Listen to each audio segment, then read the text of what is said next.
사도행전 11장 1절부터 18절 말씀 중심으로 성령 안에 내려놓는 자기 생각이라고 하는 제목으로 함께 은혜를 나누겠습니다. 베드로가 예루살렘에 도착하였습니다. 어디 갔다 왔죠? 가이사랴에 갔다 왔죠. 그 전에 어디가 있었죠? 욥바에 있었죠. 우리는 사도행전 10장의 말씀을 통하여서 성령의 인도하심을 따라서 베드로가 이방인 고넬료를 만났던 사건들을 쭉 바라보고 있었습니다. 그리고 그들에게 증거할 때에 성령님이 이방인들에게도 내리는 그냥 이방인의 오순절의 역사를 경험하고 그 역사를 모든 사람들이 놀라면서 바라보았던 사건이 10장에 있었죠. 그리고 이제 베드로가 예루살렘 교회로 올라오게 된 것이에요. 베드로가 예루살렘에 도착하기 전에 이미 가이사랴에 이런 일들이 일어났다더라 라고 하는 소문이 미리 와 있었어요. 발 없는 말이 천리를 간다고 이미 소문이 꼬리에 꼬리를 끌고 예루살렘과 교회에 다 알려진 것이 베드로가 도착하기 전에 그 말씀을 오늘 11장 1절에서 해주고 있습니다. 유대에 있는 사도들과 형제들이 이방인들도 하나님의 말씀을 받았다함을 들었더니 알고 있었어요.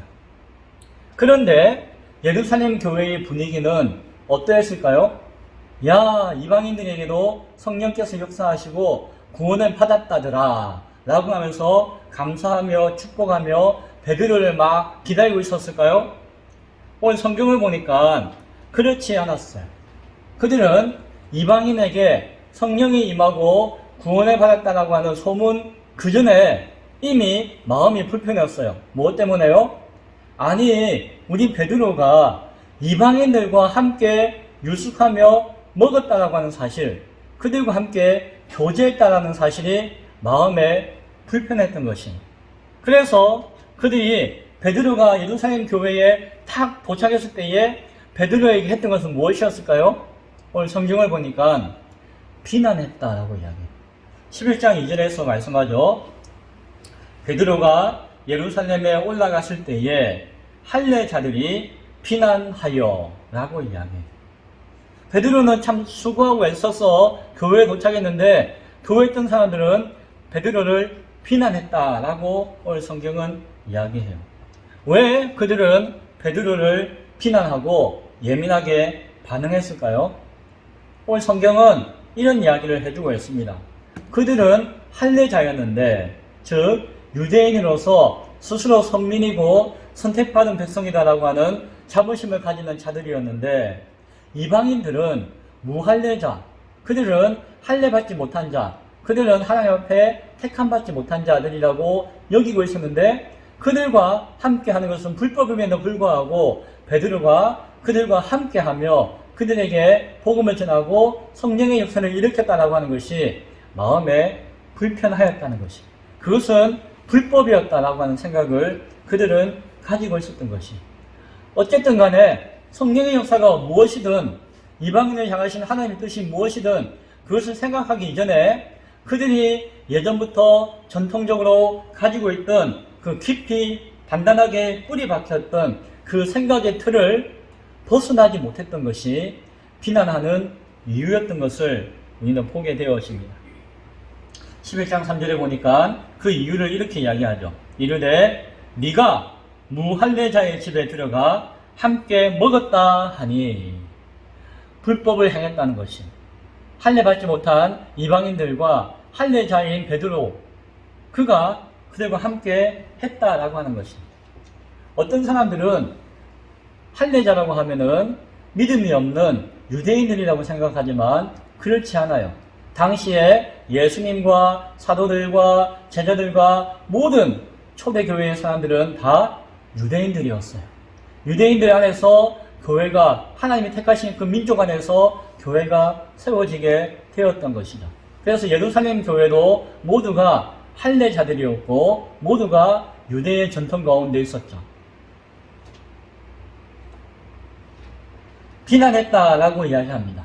그런데 비난했다는 말과 유사한 단어가 있는데 무엇인가 하니 의심했다라는 것이에요.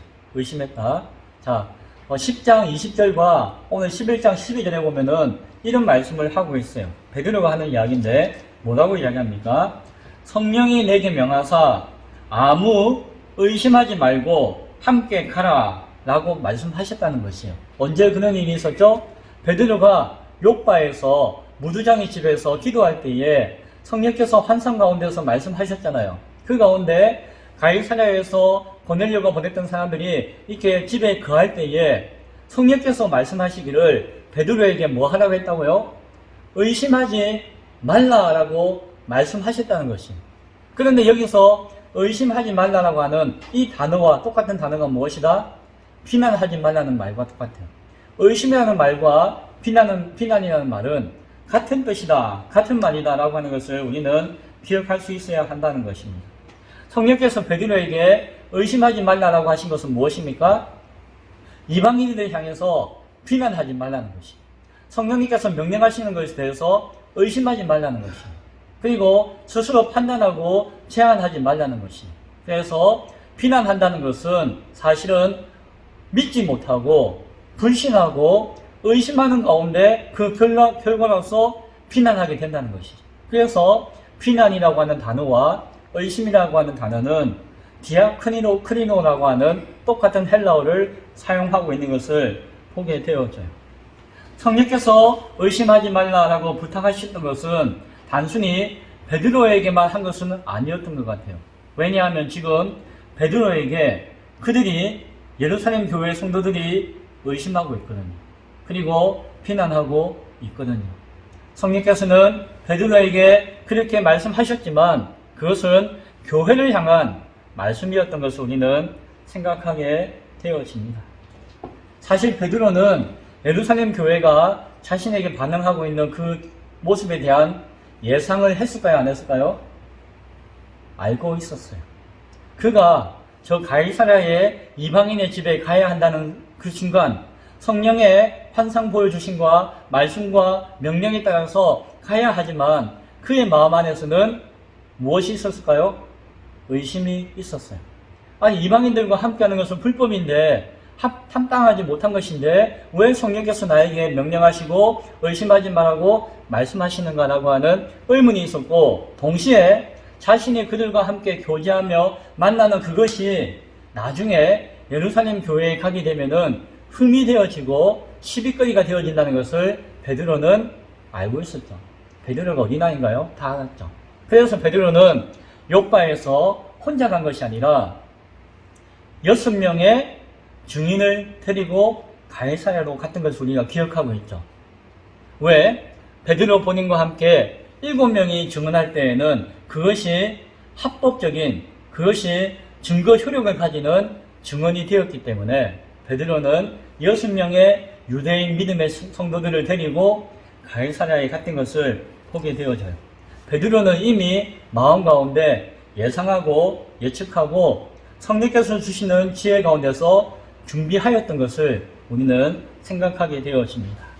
자, 예상은 했지만 정작 자신에게 의심의 눈초리를 가지고 비난하는 자신이 믿었던 성도들의 모습을 바라볼 때에 베드로는 참 마음이 편하지 않았을 것입니다. 그렇죠? 그러나 베드로는 담담하게 자신이 보고 듣고 경험했던 사실에 대해서 변론하기 시작해요. 그것이 4절에 베드로가 그들에게, 그 예루살렘 교회의 성도들에게 이 일을 차례로 설명하여 라고 하는 말씀 가운데 보여주고 있는 것이에요. 베드로는 자신의 입장과 자신이 보고 들은 것에 대한 하나님의 역사에 대해서 변론하며 동시에 증거했던 것이에요. 그 내용이 오늘 5절부터 쭉 17절까지 나와 있는, 16절까지 나와 있는 말씀이에요. 그 내용을 쭉 살펴보시면 아마 10장에 있는 내용이 반복해서 나오고 있는 것을 보게 되어져요. 베드로는 있는 그대로 자신이 보고 들었던, 경험했던 그 사실을, 성령께서 역사하셨던 사건, 그것을 있는 그대로 교회 앞에 보고하며 변론하며 증거했던 것을 우리는 보게 되어집니다. 무슨 내용이었습니까? 성령께서 이방인들을 부정하다라고 함부로 예단하지 말라고 말씀하셨다는 것이에요. 그런 환상을 보여주셨고 명령을 해주셨다라고 하는 것이에요. 고넬료가 사람을 자신에게 보낸 것도 그냥 보낸 것이 아니라 성령께서 고넬료에게 환상 가운데 계시하여 말씀해 주신 이유 때문이다라고 하는 것이었어요.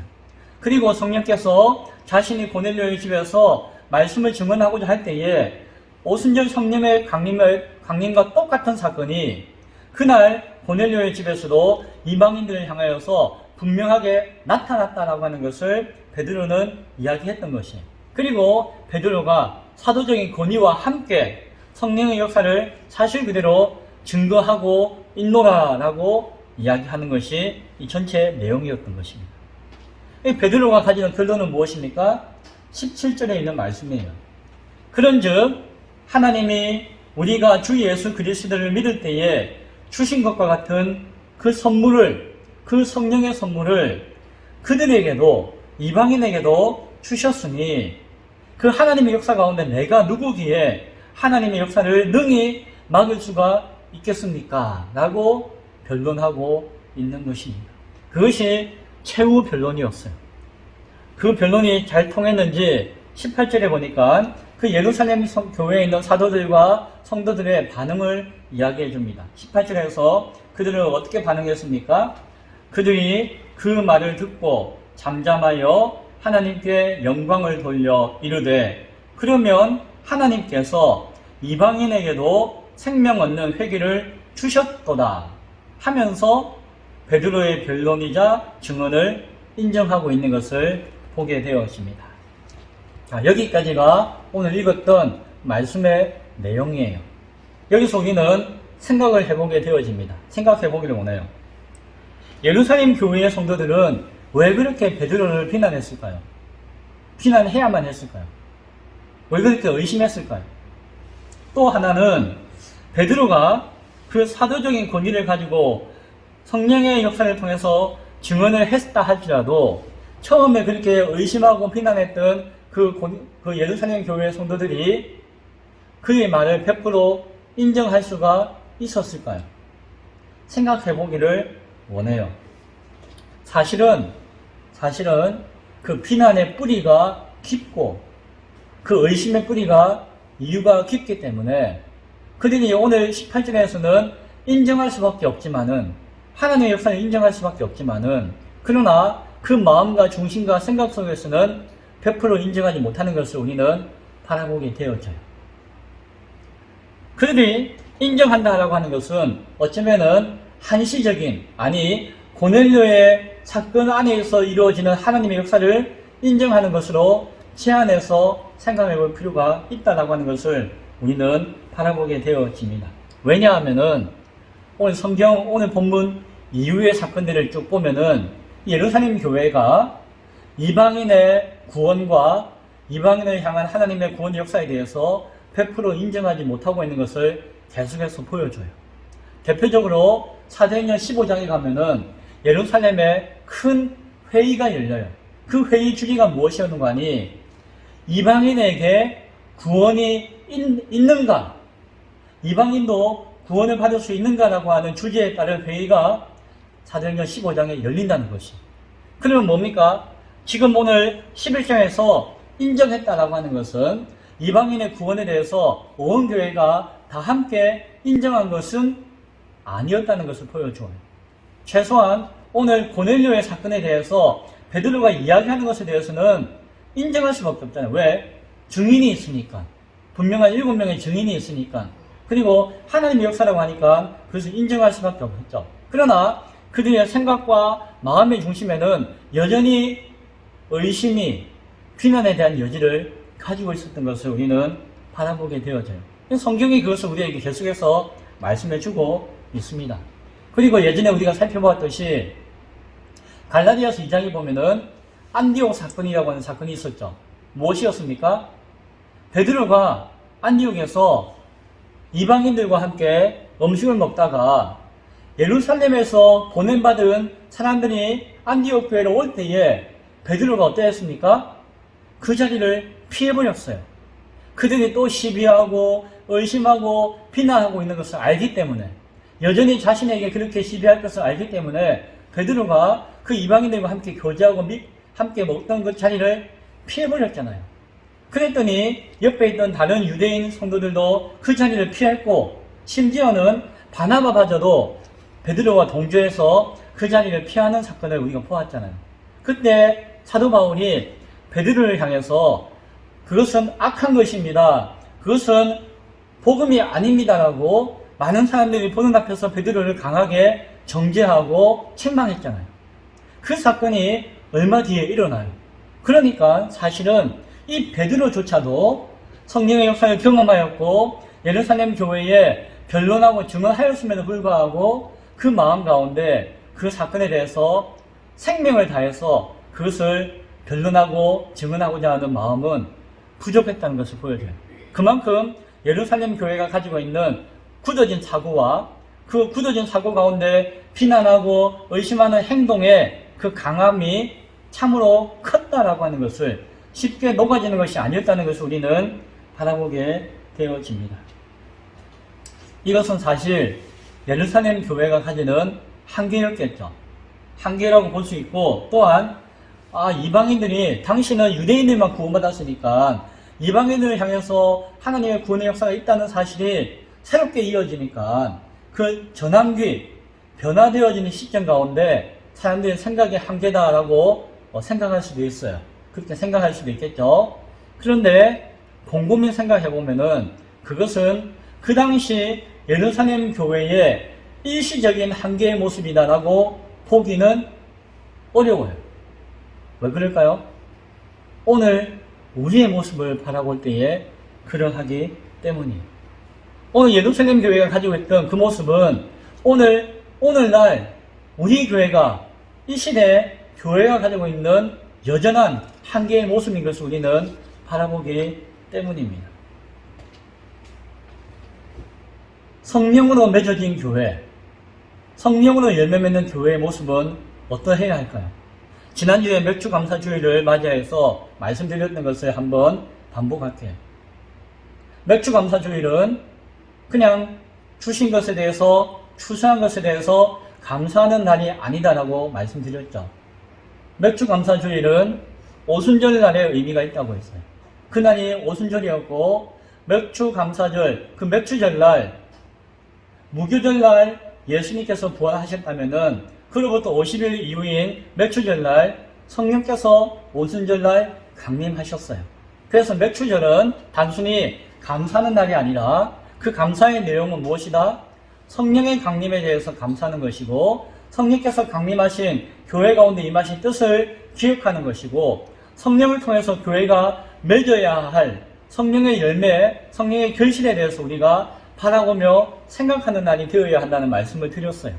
그것은 무엇입니까? 오늘도 여전히 우리는 그 날을 기억하며 그 날을 기념하며 동시에 그 날이 우리에게 주는 의미를 되새길 수 있는 믿음의 모습이 되어야 한다는 것이, 성령께서 오늘도 우리 가운데 역사하셔야 되는 것이고, 성령께서 원하시는 그 믿음의 성령의 열매가 오늘날 우리에게도 여전히 맺혀지고 있는 것에 대해서 바라보며 점검할 수 있는 우리 모습이 되어져야 한다라고 하는 것입니다. 성령의 열매로 맺혀진 교회는 이와 같이 자신의 굳어진 생각과 사고와 신념을 벗어날 수 있는 자가 되어야 한다는 것이, 성령께서 새롭게 역사하시고 명령하시고 말씀하시는 의지에 붙들리고 그것을 의지하여서 자신의 연약함을 깨뜨릴 수 있는 자가 성령의 열매를 맺어지는, 성령의 열매로 맺혀진 교회의 모습이다라고 하는 것을 우리는 바라볼 수 있어야 합니다. 오늘날 교회도 여전히 정치적인 신념의 차이 때문에 교회 안에 있으면서도, 믿음을 가지고 있으면서도 서로 원수처럼 여기고 비난하고 판단하고 싸우고 있는 경우를 많이 보아요. 저 주변에도 많이 보았습니다. 좌파니 우파니 무엇을 지지하니 이런 거 가지고 얼마나 많이 싸웠어요. 코로나 팬데믹이 지금도 그 영향권 안에 있지만은 한창 창궐할 때에 그것을 가지고 교회가 예배를 드려야 되니 말아야 되니, 예배 드린다고 뭐라고 하고 예배 안 드린다고 뭐라고 하고, 교회 가운데 얼마나 많이 분란과 다툼과 싸움이 있었습니다. 어떤 경우에는 자신의 종교적 신념 때문에 정말 사랑하고 일치해야 되는 교회가 오히려 의심하고 비난하는 모습을 가지고 있는 것을 우리는 많이 보고 있지 않습니까? 오늘날 교회도 여전히 그러한 모습 가운데 함몰되어 있는 것을 우리는 부인할 수가 없을 것입니다. 어떤 경우에는 우리 교단이 아니면, 우리 교파가 아니면, 장로교가 아니면, 감리교는, 선결교는, 순복음교는 뭔가 문제가 있고 틀렸다라고 쉽게 예단하고 판단하는 경우도 사실은 많이 있습니다. 내 기준과 판단에 어긋나면은 잘못되었다라고 여기는 믿음이 있는 것이죠. 하나님 안에서 한 몸 되어진 교회임에도 불구하고, 하나 되어져야 할 교회임에도 불구하고, 일치되어져야 할 교회임에도 불구하고 그런 모습으로 나뉘고 의심하고 비판하고 판단하는 것이 오늘날 우리들이 가지고 있는 교회의 모습인 것을 바라보아요. 큰 교회들은 작은 교회들을 무시하기도 하고, 작은 교회들은 큰 교회들을 비난하기도 해요. 부유한 자들은 가난한 자를 돌보거나 섬기지 않고, 가난한 자들은 부유한 자들을 오히려 적대시하는 그런 풍토가 교회 안에 있는 것을 보게 되어집니다. 많이 배운 사람은 적게 배운 사람들을 무시하는 경향이 있고, 적게 배운 사람은 많이 배운 사람들을 시기하고 질투하는 경향이 있는 것을 보게 되어집니다.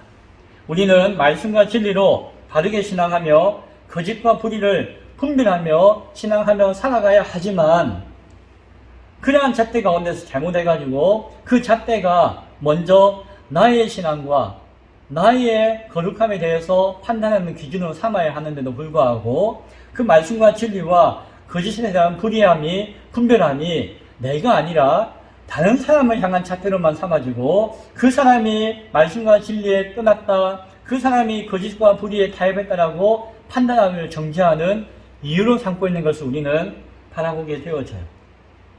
귀한 도구를 받았음에도 불구하고 그 도구로서 선하게 사용하지 못하고, 그 도구로서 자신의 정기를 위해서 사용하지 못하고 오히려 다른 사람을 판단하는 도구로 삼고 있는 것을 보게 되어집니다. 전통 가운데 매여 있으면서도, 관습 가운데 매여 있으면서도 다른 것들에 대해서 틀렸다라고 판단하는 것이 어쩌면 오늘날 교회의 우리의 모습이 아닌가 바라보게 되어집니다. 따라서 오늘도 여전히 우리는 그러한 연약함과 한계를 인식하는 것이 중요해요. 여전히 우리도 참으로 이러한 한계와 연약함 가운데 있는 교회구나, 성도구나 라고 하는 것을 깨달을 필요가 있는 것이, 예루살렘 교회가 연약하고 한계가 있었구나 라고 하는 것이 아니라, 교회가, 이 땅 가운데 교회가 그러한 연약함 가운데 있었고 오늘 우리도 그러하다라고 하는 것을 인식하고 고백할 수 있어야 할 것입니다. 그러할 때 우리는 진정한 겸손한 마음을 가지고 성령의 새로운 역사들을 받아들이고 성령 안에서 새롭게 변화되어지며 성령의 열매들을 맺어갈 수가 있다라고 하는 것이 말씀을 맺고자 합니다. 예루살렘 교회는 우리가 알잖아요. 그 유대인 종교 지도자들에 대해서 예수님이 이 외식된 자들이라고 책망하고 욕했던 것을 그들은 다 듣고 알고 있었잖아요. 그 유대인들이 예수님을 십자가에 못 박았다는 사실도 그들은 알고 있었잖아요. 그들이 어떠한 편협된 사고와 선민의식에 잘못되어진 것 가운데 참된 구주이신 예수님을 바라보지 못했다는 것을 그들은 경험했고 알고 있었잖아요.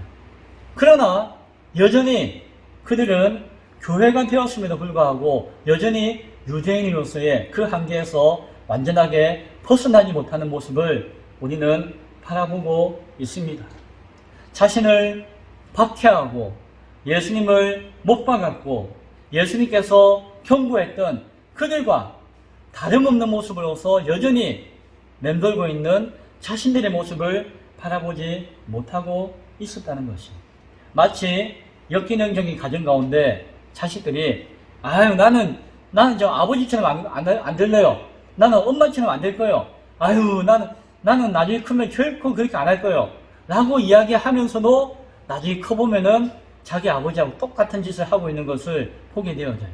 그것이 인간의 연약함인 것을 바라보아요. 예루살렘에 있던 그 유대인 성도들이 어쩌면은 그러한 모습이었는지는 모르고 어쩌면 오늘 우리의 모습이 그러할 수도 있음을 우리는 돌아볼 수 있어야 할 것입니다. 이방인을 향한 하나님의 뜻을 온전히 바라보고 이해하는 것은 쉬운 일이 아니었어요. 성경을 보면은 이방인 복음의 전도의 선교의 사역을 예루살렘 교회가 감당하지 못했어요. 결국에 그는 하나님께서 특별하게 세우신 바울 사도를 통해서 이방인 복음과 전도와 선교 사역을 감당하게 하시는 것을 보아요. 여전히 그 한계를 온전히 벗어나지 못하는 것을 우리는 성경의 역사를 통해서 바라보게 되어집니다. 오늘 사도행전 11장 말씀을 통해서 기억할 수 있기 바랍니다. 물론 하나님의 역사가 교회 가운데 있죠.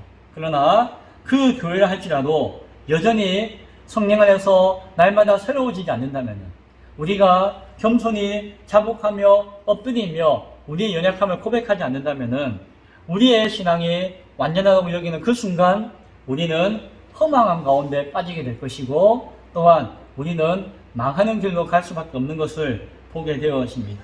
오늘 우리의 신앙과 삶을 돌아볼 수 있게 바랍니다. 편견과 아집과 굳어진 생각 가운데 그냥 머물러 있는지 아닌지를 생각해 볼 수 있게 바라요.